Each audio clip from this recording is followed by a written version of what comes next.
Selamat siang anak-anak. Apa kabar hari ini? Oke, hebat. Ya, luar biasa. Jadi semoga semuanya masih dalam lindungan Tuhan ya. Oke. Baik anak-anak, eh, sebelum kita memulai pembelajaran kita pada siang hari ini, Ibu mau cek dulu kehadiran kalian. Agustinus Seran, apakah hadir? Oh ya, hadir. Krisanto Amaral hadir? Oh ya, hadir. Angelika hadir? Oh ya, hadir. Milan Rosaria, apakah hadir? Hadir. Ya, siapakah yang tidak hadir hari ini? Ya, ada berapa orang yang tidak hadir? Oh ya, ada 2 orang.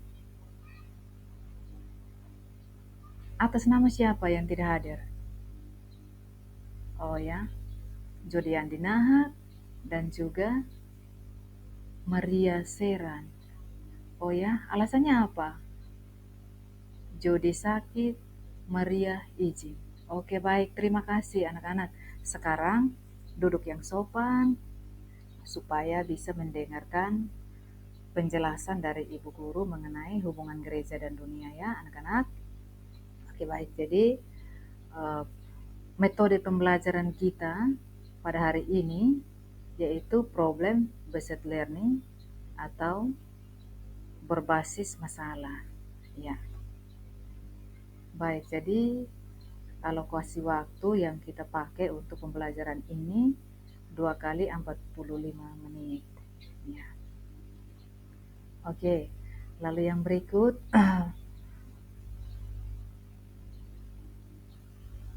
ya, tujuan pembelajaran kita pada hari ini tentang hubungan gereja dan dunia. Jadi bagaimana supaya kita bisa mencapai tujuan pembelajarannya. Jadi peserta didik dapat memahami makna hubungan gereja dan dunia dan dapat mengimplementasikan misi dan peranan gereja dalam dunia melalui kepedulian, toleransi terhadap persoalan-persoalan di sekitar, baik di sekolah maupun di lingkungan masyarakat. Oke, baik anak-anak.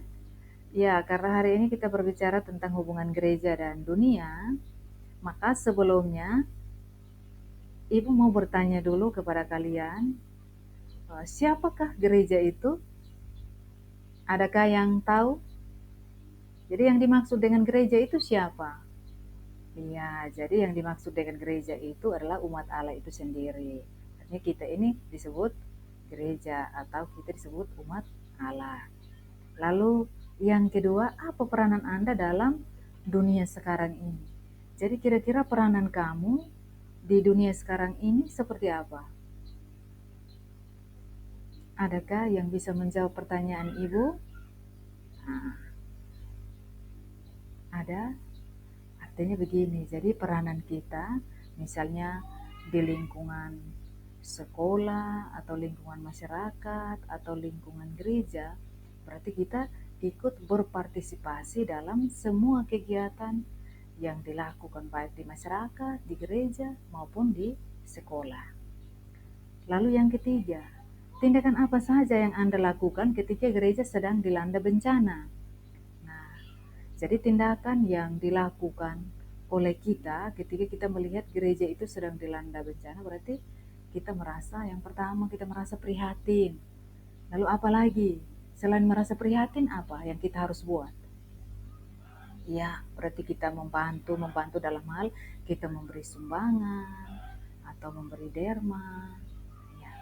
Nah, itulah yang dimaksud dari tindakan yang kita buat ketika kita melihat gereja sedang dilanda bencana. Oke. Baik anak-anak, jadi sebelum kita masuk pada materi inti atau pokok dari hubungan gereja dan dunia, mari kita mengawali kegiatan kita pada hari ini dengan berdoa dalam nama Bapa dan Putra dan Roh Kudus. Amin. Allah Bapa yang bertakhta dalam kerajaan surga, kami bersyukur atas napas kehidupan yang kami nikmati dari hari ke hari dan dari waktu ke waktu. Kini kami akan memulai kegiatan pembelajaran kami. Utuslah Roh Kudus-Mu untuk senantiasa menyertai kami, sehingga apa yang akan kami pelajari pada hari ini dapat bermanfaat bagi kami. Jadikanlah kami semua menjadi umat-Mu yang mampu membangun keadilan, kedamaian, dan kesejahteraan dalam kehidupan kami dengan selalu peduli, peka terhadap situasi yang terjadi dalam kehidupan kami. Mampukanlah kami untuk menyalurkan kasih-Mu di tengah kehidupan kami. Ya Bapa, berkatilah proses pembelajaran kami hari ini agar boleh berjalan dengan lancar dan apa yang akan kami bicarakan pada hari ini dapat kami mengerti dengan baik dan dapat kami terapkan dalam kehidupan kami setiap hari. Doa dan permohonan ini kami sampaikan kepadamu lewat perantaraan Kristus Tuhan kami. Amin. Dalam nama Bapa dan Putra dan Roh Kudus. Amin. Baik anak-anakku yang terkasih, jadi hal yang akan kita bahas pada hari ini yaitu yang pertama, menjelaskan tentang arti gereja, yang kedua menganalisis pandangan gereja tentang dunia, yang ketiga menjelaskan misi dan tugas gereja di dunia, dan yang keempat menjelaskan usaha-usaha gereja untuk ikut serta membangun dunia. Baik anak-anakku yang terkasih, jadi berbicara tentang hubungan gereja dan dunia, maka kita harus tahu lebih awal arti gereja itu seperti apa. Nah, jadi di sini kata gereja diambil dari bahasa Portugis, yaitu igreja yang diambil dari bahasa Yunani, yaitu eklesia yang berarti kumpulan, rapat, atau pertemuan. Dan Paus Fransiskus menjelaskan eklesia itu sebagai pertemuan akbar orang-orang yang dipanggil. Artinya Allah memanggil kita semua untuk menjadi keluarganya. Dan gereja adalah persekutuan orang-orang yang beriman kepada Kristus dan saling membuka diri satu sama lain sebagai anggota keluarga Allah. Baik anak-anak. Nah, di sini pandangan konsili tentang dunia. Nah, pandangan konsili tentang dunia itu dalam Gaudium et Spes artikel 2 dan 3 di sini dikatakan bahwa dunia masa lampau sebelum Konsili Vatikan kedua, dunia dipandang secara negatif dan dinilai berdosa. Artinya dunia tidak berdaya, jahat, dan tidak termasuk lingkup keselamatan, bahkan menjadi halangan bagi manusia untuk memperoleh keselamatan. Nah, hal ini disebabkan penafsiran yang dangkal terhadap teks kitab suci, misalnya 1 Yohanes bab 5 ayat 19. Nah, kita tahu bahwa kita berasal dari Allah dan seluruh dunia berada di bawah kuasa si jahat. Atau teks lainnya 1 Yohanes bab 2 ayat 15 sampai 16 dan Roma bab 12 ayat 2 dan Yohanes bab 16 ayat 33 dan Galatia bab 6 ayat 14. Nah, Konsili Vatikan kedua melihat secara baru dan positif. Jadi dunia itu menjadi tempat berlangsungnya sejarah umat manusia. Dan dunia diciptakan dan dipelihara oleh cinta kasih Tuhan yang telah memerdekakan oleh Kristus melalui peristiwa salib dan kebangkitannya. Jadi kuasa kejahatan telah dihancurkan dan dunia dibentuk kembali sesuai dengan rencana Allah dan dapat mencapai kesempurnaannya. Nah, itu terdapat dalam Gaudium et Spes artikel 2. Nah, sekarang kita lihat anak-anak martabat manusia. Nah, kalau martabat manusia berarti martabat menjadi ciptaan yang dilengkapi dengan akal budi, kehendak bebas dan hati nurani, dan menjadikan manusia secitra dengan Allah. Manusia jatuh ke dalam dosa oleh kesalahannya sendiri dalam menggunakan akal budi, kehendak bebas, dan hati nuraninya. Dan masyarakat manusia, jadi manusia itu diciptakan oleh Allah sebagai makhluk sosial atau masyarakat. Maka Allah menghendaki bahwa manusia membentuk keluarga dan hidup dalam kasih persaudaraan. Nah, Jadi usaha dan karya manusia itu seperti apa? Nah, sekarang kita akan lihat. Jadi sesungguhnya Allah menghendaki dunia itu berkembang dan manusia menjadi ciptaan yang merupakan rekan kerja Allah dalam mengembangkan dunia menuju kebaikannya. Baik anak-anak, jadi hubungan gereja dan dunia. Nah, kalau berbicara soal hubungan gereja dan dunia, maka kita akan lihat. Jadi kira-kira hubungan gereja dan dunia itu seperti apa? Nah, di sini hubungan gereja dan dunia yang pertama, gereja itu sebagai sakramen keselamatan. Nah, artinya gereja post konsilier, sakramen keselamatan, terang, garam, dan ragi. Jadi dunia itu ladang gereja berbakti. Karena itu dunia harus didekati dan ditawari keselamatan. Itu hubungan yang pertama. Lalu yang kedua, hubungan yang kedua, dunia itu menjadi mitra dialog. Nah, kenapa dunia itu menjadi mitra dialog? Karena di sini gereja dan dunia itu adalah mitra dialog. Maka gereja menawarkan nilai-nilai Injili dan dunia dapat mengembangkan kebudayaannya sehingga gereja dapat secara efektif melanjutkan misi dunia. Lalu yang berikut, hubungan yang ketiga itu gereja menghormati otonom dunia. Jadi dunia itu adalah sekuler. Artinya gereja menghormati sifat dunia tersebut dan dengan sifatnya yang sekuler tersebut, dunia dapat mensejahterakan manusia dan membangun sendi-sendi kerajaan Allah. Ya, baik anak-anak, sekarang kita akan lihat misi gereja dan dunia. Jadi misi gereja dan dunia yang pertama itu adalah melanjutkan karya agung Yesus Kristus. Nah, jadi melanjutkan karya agung Yesus Kristus ini, anggota gereja diutus untuk melanjutkan karya Yesus Kristus, yakni mewartakan kerajaan Allah. Misi yang kedua, gereja mewartakan kabar gembira. Nah, maksud dari gereja mewartakan kabar gembira itu adalah dalam melaksanakan misinya, gereja bukan penyebar agama, tetapi mewartakan kabar gembira.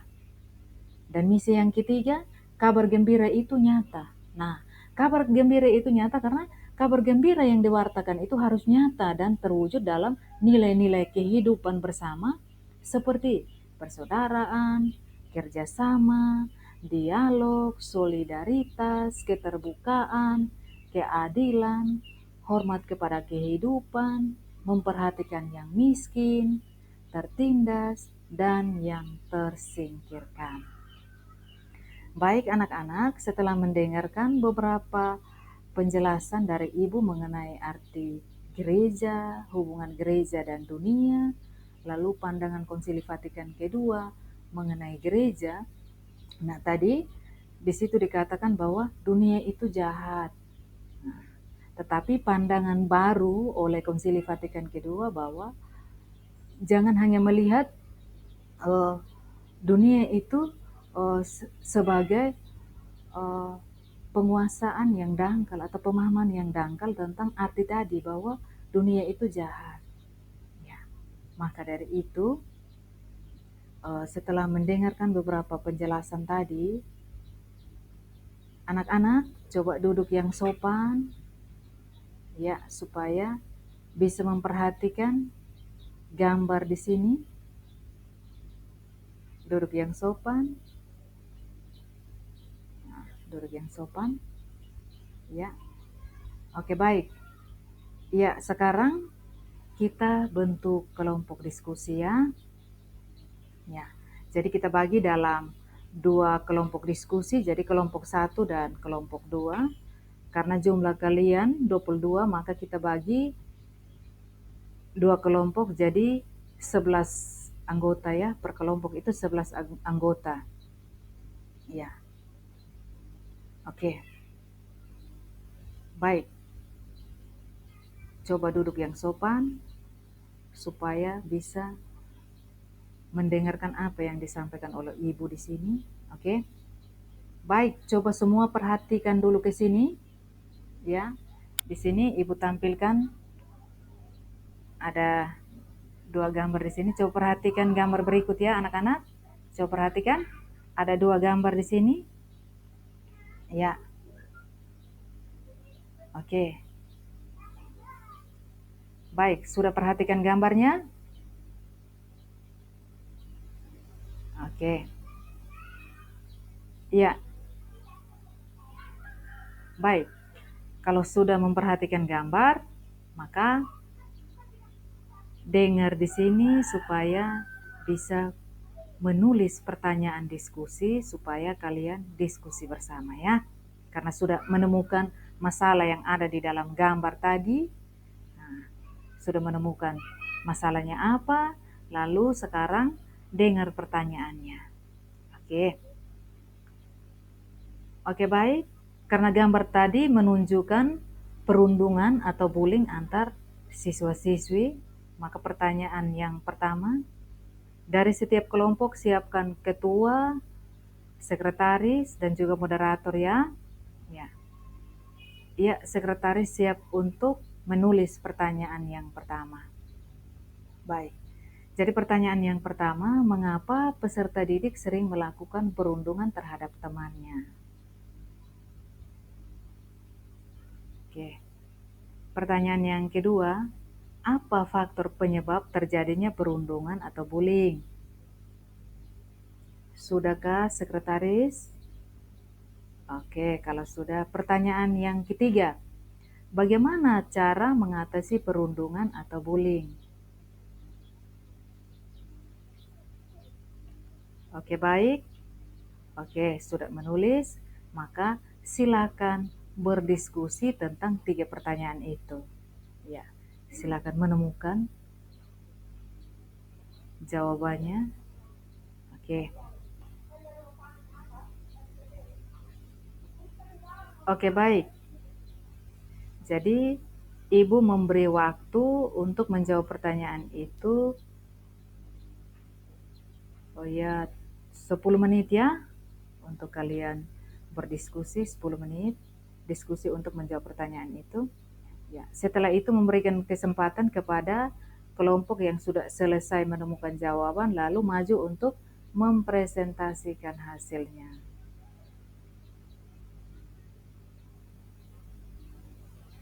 Baik, kelompok 1 sudah. Oke, kalau kelompok 1 sudah, maka silakan maju. Ya. Oke, baik. Mari kita memberikan aplaus dulu kepada kelompok 1 yang akan menampilkan hasil diskusinya atau hasil presentasinya. Oke, kita beri aplaus. Iya, luar biasa. Oke, baik. Silakan kelompok 1. Moderator, silakan siapkan.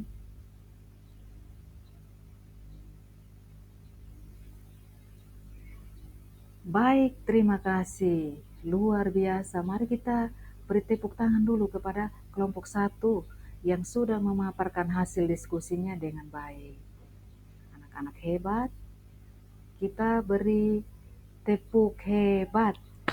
Saya hebat, kamu hebat, kita semua hebat. Oke, luar biasa. Ya, baik. Jadi yang berikut, kelompok 2 silakan memberikan tanggapan kepada kelompok 1. Tanggapan atau berupa komentar, silakan.